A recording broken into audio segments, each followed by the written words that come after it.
Je le connaissais déjà car je l'avais embauché en 2010, Isabelle Mergo a partagé la vie de cet homme rencontré sur un tournage.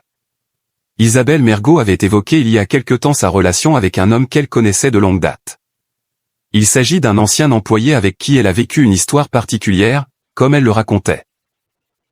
Le monde de la culture est en deuil après l'annonce de la disparition d'Isabelle Mergo, partie ce vendredi 20 mars 2026 à l'âge de 67 ans des suites d'une longue maladie.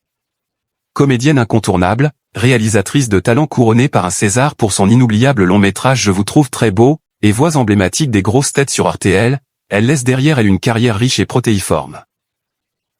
Sa gouaille et son célèbre cheveu sur la langue ont fait rire des générations de Français pendant des décennies.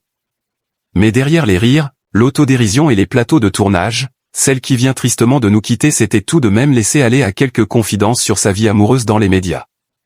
Il faut dire que la vie sentimentale d'Isabelle Mergo a souvent suscité la curiosité de son public, bien qu'elle prenait le plus grand soin d'en dévoiler le strict minimum. Interrogée en avril 2024 par nos confrères du magazine Closer sur son statut amoureux, l'artiste avait néanmoins accepté de lever un coin du voile avec la franchise qu'on lui connaissait.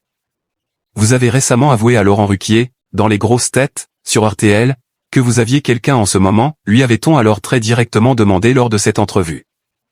La maman de Maya, qu'elle avait adoptée, avait répliqué « La vérité est que je ne vis pas avec quelqu'un ». Pour autant, la pétillante sexagénaire n'était absolument pas un cœur à prendre à cette période et profitait des joies de l'amour à son propre rythme, sans aucune précipitation. Mais, oui, j'ai une petite relation, déclarait-elle simplement. Isabelle Mergo amoureuse, ses confidences sur l'homme qui partageait sa vie. L'identité précise de l'heureux élu n'a jamais été révélée. Mais la défunte actrice s'était toutefois autorisée à esquisser le portrait de celui qui faisait battre son cœur. Il était anciennement garde du corps, c'est un baraquet, confiait-elle avec tendresse et humour.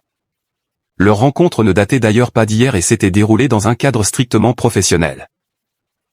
Je le connaissais déjà, car je l'avais embauché, en 2010, sur le tournage de mon film Donnant-Donnant. Au fil du temps, ce lien de confiance absolue s'était transformé en amour. Il était son chauffeur, mais aussi l'assistant qui l'aidait au quotidien dans ses multiples projets. À l'époque, elle n'avait pas présenté son compagnon à sa fille Maya. Pour l'instant, cela ne s'est pas fait, car je travaille beaucoup, justifiait-elle ainsi.